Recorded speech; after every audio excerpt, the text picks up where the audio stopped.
Hello guys, welcome back to my YouTube channel. നമ്മളിന്ന് എല്ലാവരും കൂടി ദുബായിലേക്ക് പോവാണ്. നമ്മൾ ഇച്ചിരി ലേറ്റ് ആയിട്ടുണ്ട്, കാരണം നമ്മളൊരു 8 മണിയാകുമ്പോൾ പോകണമെന്ന് വിചാരിച്ചതാണ്. പക്ഷേ ഇപ്പോൾ 11 മണിയായിട്ടുണ്ട്. കഴിഞ്ഞ വീഡിയോയിൽ ഞാൻ കുഞ്ഞെന്ന് പറഞ്ഞപ്പോൾ കുറച്ച് പേർക്ക് മനസ്സിലായില്ല. അതെൻ്റെ ഓൺ ബ്രദറാണ്. അവൻ്റെ ശരിക്കുള്ള പേര് വിഷ്ണു എന്നാണ്. ഇതേപോലെ തന്നെ എനിക്ക് ഒരു അനിയത്തിയും കൂടി ഉണ്ട്, അവളുടെ പേര് വർഷ. അങ്ങനെ നമ്മൾ ഇറങ്ങിയ വഴിക്ക് നമുക്കൊരു ടാക്സി കിട്ടി. നമ്മൾ ഡയറക്റ്റ് ബസ് സ്റ്റാൻഡിലേക്കാണ് പോയത്. അവിടുന്ന് ഏകദേശം 2 മണിക്കൂറോളം ദുബായിക്ക് ട്രാവൽ ചെയ്യാനുണ്ട്. ദുബായിന്ന് നമുക്ക് വെയിറ്റിംഗ് ഒന്നും വേണ്ടി വന്നില്ല. ചെന്ന വഴിക്ക് തന്നെ ഒരുപാട് ബസ്സുകളുണ്ടായിരുന്നു. അങ്ങനെ ബസ്സിൽ കയറി 2 മണിക്കൂറോളം ഉറക്കമൊക്കെ കഴിഞ്ഞ് ഞാൻ പയ്യെ എണീറ്റു.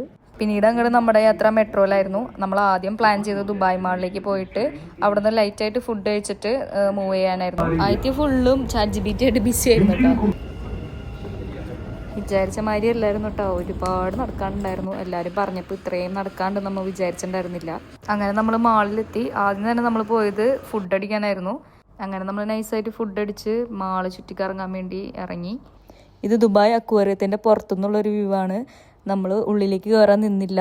അതിൻ്റെ ഉള്ളിൽ നിറയെ ആക്ടിവിറ്റീസൊക്കെ ഉണ്ടായിരുന്നു. സ്നോർക്ലിങ്, ഷാർക്ക് ഫീഡിങ്, അങ്ങനെ നിറയെ ഐറ്റംസ്. പിന്നെ നമുക്ക് ഫോട്ടോസ് എടുക്കാം. ഇതും മോളിൻ്റെ ഉള്ളിൽ തന്നെയുള്ള ഒരു വാട്ടർഫോളാണ്. പിന്നീട് നമ്മൾ എത്തിയത് മോളിൻ്റെ ഉള്ളിൽ തന്നെയുള്ള ഒരു ചൈന ടൗൺ എന്ന് പറയുന്ന ഒരു ചൈനീസ് ആംബിയൻസ് ഉള്ളൊരു അടിപൊളി സ്ഥലത്തേക്കാണ്. അവിടെ ഒരുപാട് പേര് നിന്ന് ഫോട്ടോസൊക്കെ എടുക്കുന്നുണ്ടായിരുന്നു. നമ്മളും നിന്ന് കുറേ ഫോട്ടോസും വീഡിയോസൊക്കെ എടുത്തായിരുന്നു.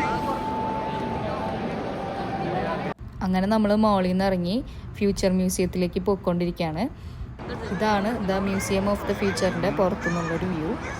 ഇത് കാണുമ്പോൾ തന്നെ ഒരു അത്ഭുതം പോലെ നമുക്ക് ഫീൽ ചെയ്യാം. കാരണം നമ്മൾ വീഡിയോസിലൊക്കെ കണ്ടിട്ട് നേരിട്ട് കാണുമ്പോഴാണ് അതിൻ്റെ ഒരു ഭംഗി നമ്മൾ അറിയുന്നത്. ഇതിൻ്റെ അകത്തെ കാര്യങ്ങളൊക്കെ കാണേണ്ടത് തന്നെയാണ്. ലൈഫിൽ ഒരിക്കലെങ്കിലും ഇതൊക്കെ വിസിറ്റ് ചെയ്യേണ്ട സംഭവമാണ്. നമ്മുടെ ഭാവിയിൽ ഒരു 50 വർഷത്തിനുള്ളിൽ നമുക്ക് വരാനിരിക്കുന്ന എല്ലാ ടെക്നോളജീസും ഉൾക്കൊള്ളിച്ചുകൊണ്ടുള്ള ഒരു അത്ഭുതം തന്നെയാണ് ഈ ഒരു മ്യൂസിയം. അവിടെ നിന്ന് നമ്മുടെ ഒരു ഫ്രണ്ടും കൂടി ജോയിൻ ചെയ്തു നമ്മുടെ കൂട്ടത്തിൽ. നമ്മൾ നേരിട്ട് പിന്നെ പോയത് ഓൾഡ് ദുബായ് എന്നറിയപ്പെടുന്ന അൽസീഫിലേക്കാണ്. ഇതാണ് ഓൾഡ് ദുബായ്. നമ്മൾ ഇത്ര നേരം കണ്ടുകൊണ്ടിരുന്ന ആകാശം മുട്ട നിൽക്കുന്ന കെട്ടിടങ്ങൾ ഉണ്ടാകുന്നതിന് മുന്നുണ്ടായിരുന്ന ഒരു ദുബായ്. ഈ സ്ട്രീറ്റിൻ്റെ ഉള്ളിൽ നമുക്ക് ഷോപ്പ് ചെയ്യാനായിട്ട് ഒരുപാട് കാര്യങ്ങൾ കാണാം. അവരിപ്പോഴും അവരുടെ ആ തനിമ നിലനിർത്തിക്കൊണ്ട് ഈ സ്ട്രീറ്റ് കൊണ്ടുപോവാണ്. ഈ ഒരു സ്ഥലത്തു നിന്നാണ് അവർ ഇന്ന് ലോകം അത്ഭുതത്തോടെ കാണുന്ന ഒരു സ്ഥലമാക്കി അവർ മാറ്റിയത്. ഇന്നത്തെ ദുബായും ഇപ്പോൾ നമ്മൾ കണ്ടുകൊണ്ടിരിക്കുന്ന ദുബായും കണ്ടാൽ തന്നെ നമുക്ക് മനസ്സിലാവും മുന്നിവിടെ ഭരിച്ചിരുന്ന ആൾക്കാരുടെയും ഇപ്പോൾ ഭരിച്ചുകൊണ്ടിരിക്കുന്ന ഭരണകൂടത്തിൻ്റെയും ഒരു പവറും കഴിവും അവരുടെ എഫേർട്ട് എന്താണെന്നുള്ളത്. പിന്നെ ചൂടത്ത് നടന്ന് നമ്മളെല്ലാവരും ടയേർഡായപ്പോൾ നേരിട്ട് മെക്ഡൊണാൾഡ്സിൽ കയറി അവിടുന്ന് ഐസ്ക്രീംസും ഡ്രിങ്ക്സൊക്കെ കുടിച്ചതിന് ശേഷം നമ്മൾ അവിടുത്തെ ട്രഡീഷണൽ ആയിട്ടുള്ള ബോട്ടിങ്ങിന് കയറി.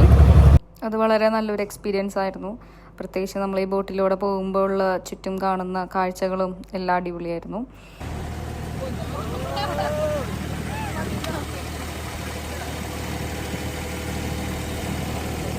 അവിടെ നിന്ന് നമ്മൾ ടാക്സി എടുത്ത് നേരിട്ട് പോയത് ദുബായിയുടെ തന്നെ ഐക്കോണിക് സ്കൈ സ്കീപ്പറായ ബുർജ് ഖലീഫയിലേക്കാണ്.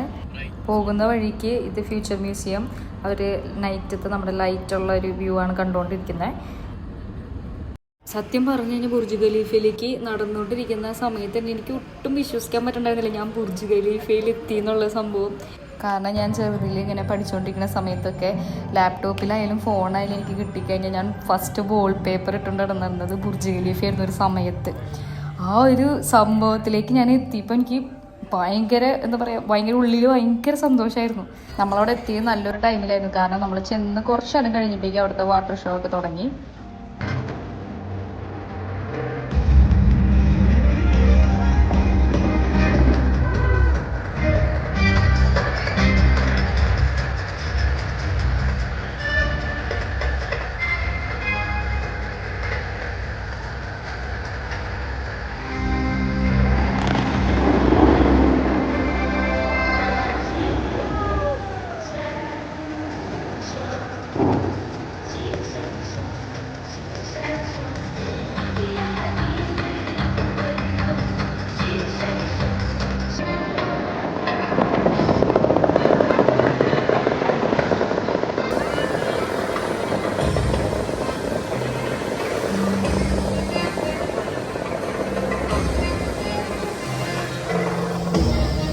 അങ്ങനെ നമ്മൾ തിരിച്ചു പോയിരുന്നു.